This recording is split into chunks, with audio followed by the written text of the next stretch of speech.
नमस्कार दोस्तों, मैं एनके आज आपके सामने फिर से एक नए लेक्चर में। साथियों, आज के इस छोटे से वीडियो में हम थर्ड ग्रेड एग्ज़ाम 2023 इसकी हम रणनीति शेयर करेंगे कि किस तरह से हमें आगे क्या करना चाहिए, क्योंकि बहुत बड़ी वैकेंसी 46,500 पद कम नहीं होते। दूसरी बात ये भी है कि इसमें तैयारी करने वाले जो भी विद्यार्थी हैं अपनी तरफ से 100% तैयारी करेंगे, तो इसमें कंपटीशन भी है। तो सबसे ज़रूरी बात यह है कि हमें आगे करना क्या चाहिए, तैयारी करनी है तो कैसे करनी है। सबसे पहली बात, अपनी पात्रता क्लियर है कि नहीं है। भी जिसके अंदर जुनून है कि मुझे अध्यापक बनना है, उसको आंसर की मिलाने की आवश्यकता नहीं है। पेपर देते ही पता लग जाता है कि अपन क्वालिफाई हैं कि नहीं है। फिर भी मान लो कई ऐसे विद्यार्थी हैं जिन्होंने ध्यान नहीं दिया, क्योंकि ध्यान इस बार सेकंड ग्रेड है, फर्स्ट ग्रेड है, इन पर ही ध्यान डाल रखा था, तो इनको वैसे भी दिक्कत नहीं है क्योंकि इनका टारगेट ही सेकंड ग्रेड है, तो उनमें लग जाएंगे। या मान लो किसी वजह से पास नहीं हुए और उनमें भी जुनून है, विषय की पकड़ है, तो आप सेकंड ग्रेड फर्स्ट ग्रेड की तरफ जा सकते हैं, ये भी एक बात है। इसके अलावा कई ऐसे विद्यार्थी जिन्होंने मतलब धक्का मुक्की करके 82-83 नंबर ही नहीं बनाए, तो उनको तो कोई मतलब नहीं है पढ़ाई से, क्योंकि इतने ही नंबर नहीं आ रहे तो आगे वाली परीक्षा में कैसे पास करोगे आप, तो ये भी एक बात है। सबसे बड़ी बात यह है कि थर्ड ग्रेड का जो एग्जाम है सब लोगों को पता है जनवरी में है। अगर ये परीक्षा जनवरी में संभावित है तो मेरे ख्याल से आपको एक भी दिन मिस नहीं करना चाहिए। ऐसा नहीं हो कि एक दो दिन निकल रहे हैं बिना पढ़े और ऐसे करते करते एक दो महीने निकल जाएं, फिर आप देखना जो मानसिक प्रेशर आता है उससे आप गुजरोगे, ये आपकी कमी रहेगी। तो बड़ी बात ये आती है कि हम तैयारी कर रहे हैं तो सेल्फ स्टडी कर रहे हैं या कोचिंग करें। मैं आपसे एक बात कहूंगा कि अगर कोचिंग बेस्ट है तो सेल्फ स्टडी दी बेस्ट रहेगी। सेल्फ स्टडी का तोड़ नहीं है, क्योंकि इसमें पता चलता रहेगा कि यार मेरा सिलेबस कितना हुआ है, मुझे और क्या करना है, कि यहाँ खुद की रणनीतियाँ होती हैं। लेकिन कोचिंग कर रहे हैं तो यहाँ टीचर अपने अकॉर्डिंग पढ़ाएगा, तो वहाँ आपको उस टीचर के अकॉर्डिंग चलना पड़ेगा। तो दोनों गलत नहीं है, बस आपको ये तय करना है कि मैं अगर सेल्फ स्टडी कर रहा हूँ तो क्या मेरा पूरा का पूरा टाइम पूरे एग्जाम पर है, पूरी किताबों पे है, कहीं और चीज़ों पे फोकस नहीं होना चाहिए। वो तो तरीका है आपका सेल्फ स्टडी का। और यदि कोचिंग कर रहे हैं तो सबसे बड़ा दिमाग में ये आता है कि हम कोचिंग कहाँ से करें, ऑफलाइन करें या ऑनलाइन करें। तो क्या थर्ड ग्रेड की कोचिंग आवश्यकता है, तो मैंने अभी आपको बता दिया कि आपके पास अगस्त पड़ा है, सितंबर पड़ा है, अक्टूबर, नवंबर, दिसंबर, मोटा मोटी देखें तो 5 महीने। खुद कैलकुलेशन कर लो कि इन 5 महीनों के अंदर आने वाले समय में मैं रेगुलर रह पाऊंगा या मेरे से रेगुलर नहीं रह जाएगा। अगर आप रेगुलर हैं तो आपकी सेल्फ स्टडी भी दिवस रहेगी। अगर आप रेगुलर नहीं हैं, 5 से 6 घंटे भी आप टाइम नहीं दे रहे हैं, 5 से 6 घंटे की भी आपकी सिटिंग नहीं हो रही है, तो आपको कोचिंग की तरफ जाना चाहिए। और फिर से वही बात आ जाती है कि कोचिंग में ऑफलाइन करें या ऑनलाइन करें। यहाँ पर भी मैं ये कहूँगा कि ऑफलाइन यदि 3 स्टार है तो ऑनलाइन आपकी 5 स्टार है। लेकिन 5 स्टार होने के साथ साथ यहाँ नुकसान भी बहुत ज़्यादा है। यहाँ आप 5 महीने तैयारी करते हैं, ऑफलाइन में 150 दिन बिताते हैं, तो कहीं ना कहीं एक टॉपिक पे 3 दिन भी क्लासेस चलती हैं। तो 3 दिन में मान लो कोई सा भी एक दिन ऐसा हो जिस दिन टीचर ने हंस दिया, मजाक कर दिया, और वो इसलिए किया ताकि चीज़ें आपकी याद हो जाएं, तो वहाँ ये तरीका रहता है, आप टॉपिक पढ़ रहे हैं तो वो टॉपिक आपके कितने याद हो रहा है उसका मज़ा तो आपको ऑफलाइन में ही आएगा। लेकिन ऑनलाइन की बात करें तो वही बात है कि एक टॉपिक आप पढ़ रहे हैं, अब आप उसी टॉपिक को 1 घंटा छोड़ दिया, कल 2 दिन छोड़ दिया, 3 दिन छोड़ दिया, तो वो ना तो वो टॉपिक पढ़ा जाएगा ना वो आपका कंसेप्ट क्लियर होगा। इसीलिए मैं कहता हूं कि ऑफलाइन 3 स्टार है, लेकिन वास्तव में चीज़ों को याद कराने में, कंसेप्ट को समझने में सबसे बड़ा योगदान एक जीवंत क्लास का होता है, वो आपके ऑफलाइन में रहेगा। इसके बाद नेक्स्ट बात आती है कि यदि हमसे 5 महीने रेगुलर नहीं हो पाते हैं तो क्या हम कोई भी एक कोचिंग से जुड़ें। तो पहली चीज़ तो ये आती है कि अपने आप को संतुष्टि प्रदान हो। कई बार ऐसा होता है कि हम जिस कोचिंग से पढ़ रहे हैं, जिस बुक से पढ़ रहे हैं, हमें ये लगता ही नहीं कि यार इसमें आएगा कि नहीं आएगा। तो सबसे पहले हमें माइंडली फ्री होना है। कोचिंग हमें ऐसी चयन करनी है जिस पे हमें 100% विश्वास करके चलना है। और किसी भी कोचिंग को टॉप 3 कहने का उद्देश्य क्या है, टॉप कहने का उद्देश्य क्या है, अनुभवी विषय अध्यापक हों। ऐसा नहीं कि कोई साइको पढ़ा रहा है वो हिंदी भी पढ़ा रहा है, कोई आपका गणित पढ़ा रहा है वो साइंस भी पढ़ा रहा है, ऐसा नहीं हो। अनुभवी विषय अध्यापक हो, उस विषय की उस टीचर के अंदर कमांड हो, कहीं से भी वो प्रश्न बने तो उस प्रश्न के बारे में एक विद्यार्थी को वो बताए। दूसरा, समय पर पाठ्यक्रम हो, ऐसी कोचिंग हो जो समय पर पाठ्यक्रम पूरा करे।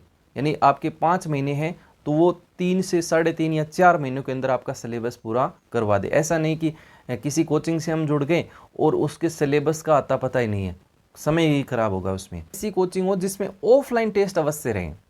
अधिकतर कोचिंग ऐसे होती हैं जिनमें ऑफलाइन टेस्ट का कोई मतलब नहीं है, जबकि ऑफलाइन जो टेस्ट होते हैं वो कहीं ना कहीं हमें एनर्जी देते हैं, हमें कॉन्फिडेंस देते हैं। हमने जो पढ़ा उसमें हम क्या चीज़ें भूल रहे हैं और क्या चीज़ें हमें कवर करनी चाहिए और किस टॉपिक में क्या पढ़ना चाहिए, ये सारी चीज़ें हमें ऑफलाइन टेस्ट बताएंगे। और ऑफलाइन टेस्ट एग्ज़ाम तक हो, साप्ताहिक हो, आपके महीने भर का हो, पूरा हो, मैनर हो, ये सारे टेस्ट उस कोचिंग के अंदर होने चाहिए। अब अगर मैं टॉप 3 कोचिंग की बात करूं तो सबसे बड़ा नाम आता है आपका उत्कर्ष क्लासेज। देखिए ये टॉप 3 कोचिंग मैंने इसलिए लिखी हैं क्योंकि ये ग्राउंड पे बहुत मेहनत करते हैं। इनके जो लीडर हैं वो कहते हैं ना कि टीम कब चलेगी, जब उसका कप्तान अच्छा होगा। तो कोचिंग कब चलेगी, जब उसका लीडर अच्छा होगा। जिसके लीडर में दम होगा उसको कोचिंग को मतलब कोई नहीं रोक सकता। तो उत्कर्ष क्लासेज है, बड़ा प्लेटफॉर्म है और अनुभवी टीचर हैं। इससे यदि आप जुड़ते हैं ऑफलाइन मोड पे तो कहीं आपको समस्या नहीं आएगी, सोचने की भी आवश्यकता नहीं है कि मेरा सिलेक्शन होगा कि नहीं होगा। दूसरी अगर मैं बात करूं कलाम एकेडमी सीकर, तो अपने आप में इन्होंने जलवा बिखेरा है, सब लोग जानते हैं। अनुभवी टीचर यहाँ पे भी है और शिक्षक भर्ती को तो ये समर्पित है। और इसी के साथ एक और नाम आता है प्रयास कोचिंग सीकर। कई इसको हल्के में ले रहे हैं, लेकिन हल्के में नहीं लेना। इन्होंने बहुत मेहनत की है, ग्राउंड पे मेहनत की है और इनके जो टीचर हैं वास्तव में खुद मेहनत करते हैं। और दूसरी बड़ी बात है कि शिक्षक भर्ती के लिए इन्होंने बहुत सारे सिलेक्शन निकाले हैं। एक्सपीरियंस टीचर हैं। इनकी जो टेस्ट सीरीज है, कलाम की भी टेस्ट सीरीज बहुत शानदार रहती है। ऑफलाइन मोड पे जो ये टेस्ट लेते हैं वो कहीं ना कहीं सिलेबस के अकॉर्डिंग लेते हैं, तो ये भी आपके लिए फ़ायदेमंद है। इनके अलावा भी आप किसी भी अन्य संस्थान से जुड़ते हैं, देखिए मैं ये बात इसलिए बोल रहा हूँ क्योंकि कईयों की ये बात दिमाग में खेलेगी कि उत्कर्ष का प्रचार हो रहा है, कलाम का प्रचार हो रहा है। मैं सिंपली ईमानदारी से बोल रहा हूँ कि ना तो मैं उत्कर्ष वालों को जानता हूँ, ना कलाम वाले मुझे पहचानते हैं। मैं सिर्फ आपको एक सही दिशा में गाइड कर सकता हूँ। मैंने तो ऊपर आपको ये भी कहा है सेल्फ स्टडी कीजिए, उससे बड़ा कोई बेटर है ही नहीं। सेल्फ स्टडी कीजिए, किसी कोचिंग की भी आवश्यकता नहीं है।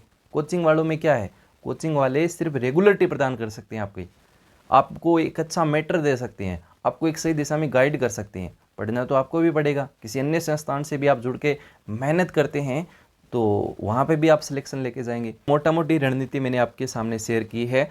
अब मैं बात करूँगा थर्ड ग्रेड के सिलेबस पर। सबसे बड़ी बात तो ये है कि जितना रास्ता हमें दिखता है उतना हमें तय करना चाहिए।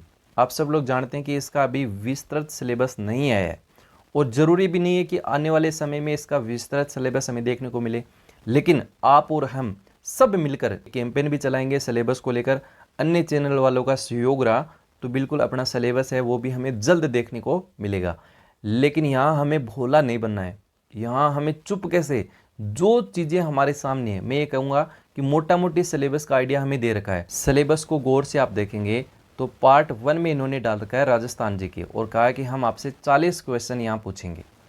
यहाँ आपको राजस्थान की ज्योग्राफी, राजस्थान की हिस्ट्री, राजस्थान का कल्चर और इसी के साथ राजस्थानी भाषा, यानी 4 मोटे मोटे बिंदु डाल रखे हैं। नंबर ऑफ क्वेश्चन 40 है, बराबर वेटेज भी रहा तो हम सब लोग जानते हैं 10-10 क्वेश्चन हर पार्ट में से पूछे जाएंगे। अगर राजस्थानी भाषा को वेटेज थोड़ा कम मिलता है तो ऊपर वाले 1-2 क्वेश्चन ज़्यादा हो जाएंगे। अब ज्योग्राफी हो, चाहे हिस्ट्री हो, चाहे कल्चर हो, हमेशा 5-7 टॉपिक फिक्स रहते हैं। जैसे ज्योग्राफी की मैं बात करूं तो राजस्थान की अवस्थिति विस्तार है आपका, राजस्थान का भौतिक प्रदेश है, जलवायु है, नदियां हैं, इन्हीं में से तो क्वेश्चन आपको देखने को मिलेंगे। तो यहाँ से हम शुरुआत कर सकते हैं। वहीं हिस्ट्री की बात करें तो हिस्ट्री में आपका अजमेर के चौहान है, गुजर प्रतिहार है, आपका मारवाड़ का इतिहास है, मेवाड़ का इतिहास है, आपके हिस्ट्री के अंदर 1857 की क्रांति है, राजस्थान का एकीकरण है। ये ऐसे बिंदु हैं जो आपको डेफिनेटली विस्तृत सिलेबस आएगा तो उसमें भी देखने को मिलेंगे। इसी प्रकार से कल्चर की बात करें तो डेफिनेटली आपके संत संप्रदाय वाला पार्ट है, आपके जो आभूषण वाला पार्ट है, आपके लोक देवता वाला पार्ट है, सारे टॉपिक फिक्स हैं, वही आएंगे। तैयारी हम आराम से कर सकते हैं। इसके साथ ही पार्ट 2 की बात करें तो यहाँ पे आरटी डाल रखा है, स्कूल मैनेजमेंट डाल रखा है, आपका राजस्थान का करंट डाल रखा है और राजस्थान जीके लास्ट में लिख रखा है। नंबर ऑफ क्वेश्चन देखें तो 25 क्वेश्चन, बिंदु देखें तो 4 बिंदु, वही 7-8 क्वेश्चन हर बिंदु में से आपको देखने को मिलेंगे। तो यहाँ आरटी पूरा हमें पढ़ना पड़ेगा। आरटी में ये मान के चलो 7 क्वेश्चन बराबर वेटेज रहता है तो 7 क्वेश्चन अकेला आरटी देके जाएगा। वहीं स्कूल मैनेजमेंट है, हाँ, स्कूल मैनेजमेंट का हम कह सकते हैं कि अभी विस्तृत सिलेबस नहीं है, इसके लिए आप थोड़ा वेट कर सकते हैं। लेकिन वेट करने की बजाय जो अन्य बिंदु हैं जैसे पार्ट 1 है उसकी आप तैयारी कर सकते हैं। इसी के साथ राजस्थान का करंट है तो राजस्थान के करंट के लिए मुम्मल हम पढ़ सकते हैं। इसी के साथ आपका राजस्थान जीके है तो राजस्थान जीके यहाँ पूरा लिख दिया, तो इसका मतलब हमें राजस्थान जीके के अंदर आपकी जो पॉलिटिकल बची थी, इकोनॉमिक्स बची थी, वो भी हमें यहाँ पढ़नी पड़ेगी। इसी के साथ पार्ट 3 की मैं बात करूँ तो यहाँ सब्जेक्ट के 60 क्वेश्चन डाल के सबसे इम्पोर्टेंट पार्ट। देखो 3rd ग्रेड का टीचर बनना है, स्वाभाविक सी बात है कि आपको सब्जेक्ट की कमांड तो होनी चाहिए।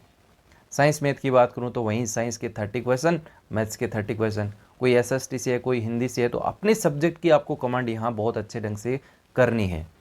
पार्ट 4 इन्होंने डाला है शिक्षण विधि। जो भी आपका सब्जेक्ट है उसकी शिक्षण विधियों के आपके 10 क्वेश्चन देखने को मिलेंगे।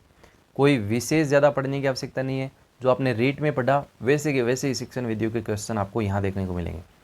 पार्ट 5 की मैं बात करूँ तो शिक्षा मनोविज्ञान के 10 क्वेश्चन हैं, तो जो आपने रीट में पढ़ रखा है सेम टू सेम वही चीज़ें हैं। हालांकि विस्तृत डाला जाएगा तो ठीक है, अदरवाइज आप जो रीट वाला पढ़ के भी जाते हैं तो 10 में से 8-9 प्रश्न आराम से कर देंगे। पार्ट 4 की बात करूं तो यहाँ पे लिखा है आपका सूचना तकनीकी यानी आईटी। यहाँ पे 5 क्वेश्चन डाल रखे हैं, तो इसके लिए आपको थोड़ा पढ़ना पड़ेगा। ये नया बिंदु है तो इसके लिए आप पढ़ सकते हैं, बाकी धीरे धीरे हम भी आपको ये चीज़ें करवा देंगे। तो ये एक छोटी सी रणनीति थी 3rd ग्रेड एग्ज़ाम को लेकर। उम्मीद कर रहा हूँ जितनी चीज़ें मैंने बताई हैं बेहतर बताई हैं। यदि अभी से आपने तैयारी स्टार्ट कर दी तो उन विद्यार्थियों से हमेशा आगे रहोगे जिन्होंने अभी चलने का रास्ता ही नहीं बनाया, जो अभी सिलेबस का वेट कर रहे हैं।